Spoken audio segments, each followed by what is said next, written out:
One of the most challenging places for me to decorate is below my TV. So currently I have a large TV. It's mounted on the wall. All the wiring is hidden and everything, all the things. But below it I have a TV cabinet, and that cabinet can be challenging to decorate. I find that if I have the items are too large, they obstruct the view. And if they're too low, then they look skimpy. So I need to keep them perfectly scaled. But I also like to switch out my decor for the seasons. But I think I've come to a great arrangement this time, at least for the summer, for the end of summer until fall, and then it'll be a few quick switch outs that I can make to transition into fall. But I'm happy to have you here today. Watch along and see how I decorate this challenging space.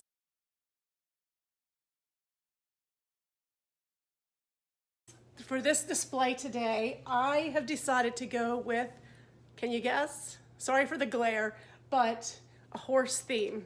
I have collected a few vintage horse pictures, and this is a great way to display them. So my first piece is this horse framed art. It's vintage, and it's not antique, but it's vintage, and I really like the way it looks. So I'm going to hang this under the TV because, as you can see, there is this gap. And I'm sure you all can compare, you know, if you have your TVs mounted and you don't have a fireplace, you probably also have a gap. But I find that if I hang this print like so,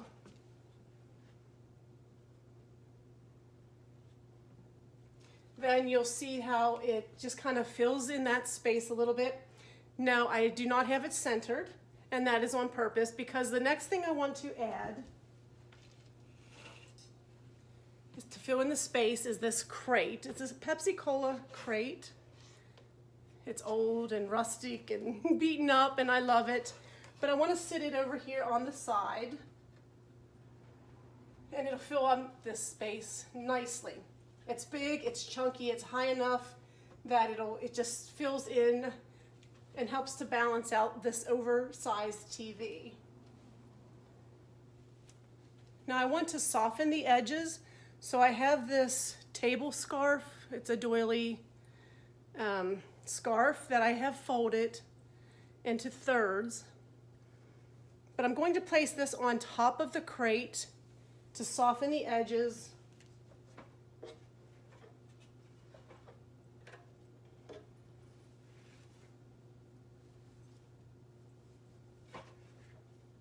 The reason I'm doing that is because I don't want it to have too hard of an edge, but I also like to layer items. So I'm layering onto the cabinet. I have a runner. I have the crate, which is texture, it's wood. The crochet is more texture with softness and layers. And then on top of that,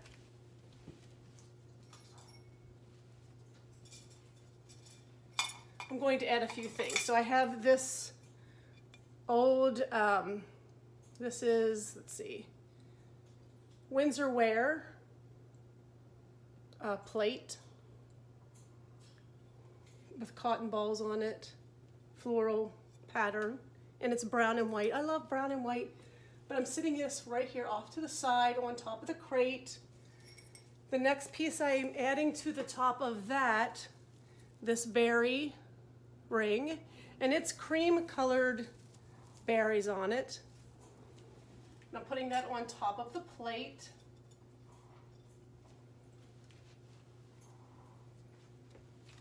And I have this candle, very rustic and primitive, but I think it blends in well. And it's blueberry, but it looks mostly black, so it'll look fine up here with all the rustic colors from the brown paper. With the crate, it looks really great together.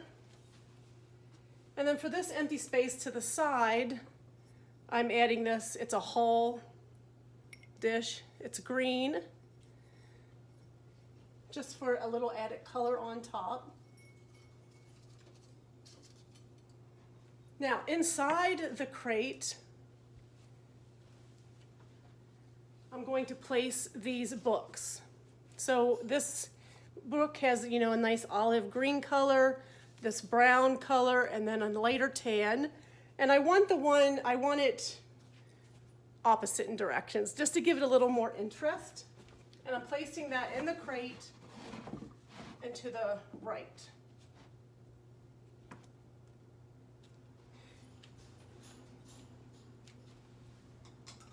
The next piece inside the crate, I want to give it a little color in the back. So I'm adding this plate that has sunflowers.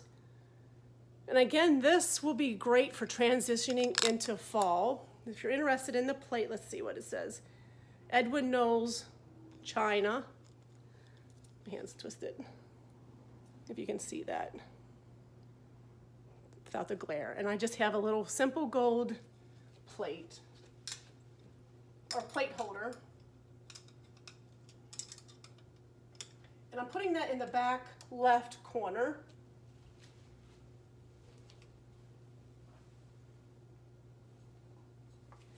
Next I have this is just an IKEA greenery plant that I'm putting inside of a clay pot that I aged.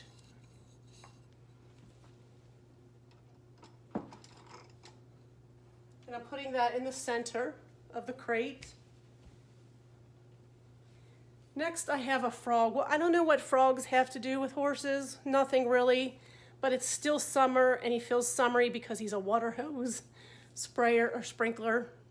Very old, rustic, he's missing some feet, but I think he's so cute and I'm not ready to put him away yet for the winter or fall. So I'm going to put him on the shelf, right here on the crate, on the edge, like he's just peeking out.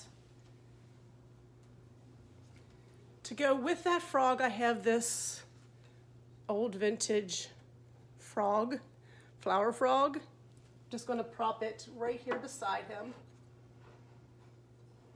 And for an extra little boost of greenery, I have this little herb pot that I'm going to place right in front, just to kind of finish off that little part of the display.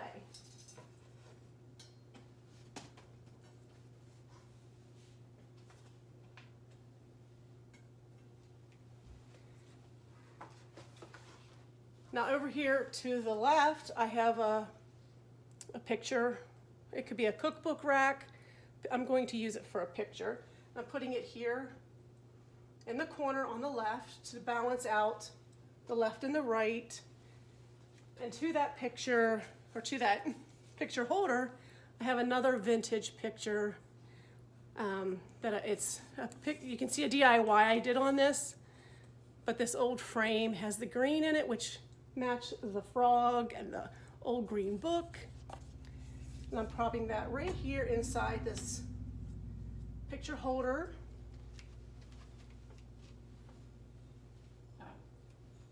And now I just want to soften the edges here of the picture on the edge, so I have a greenery, just a sprig of greenery. This will be easy to switch out too for fall because I can add in fall berry garlands or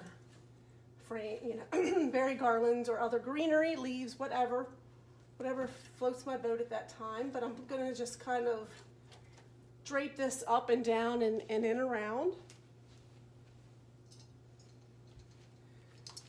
And then I have this copper candle holder, and I'm placing in it this black and tan berry ring. And I'm sitting that here on top of my box, my cable box, to kind of conceal that. We don't want to see that as well either. And then I'm going to add beside that, I have another clay pot, and this is one of those half greenery balls. I just have it balancing right on top of that, and I'm going to place that right here next to the candlestick. And on the candlestick,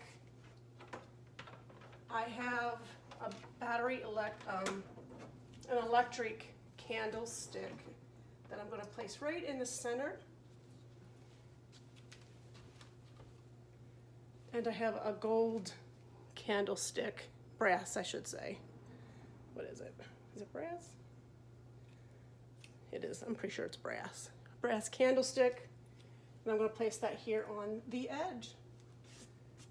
And there you have it. Voila.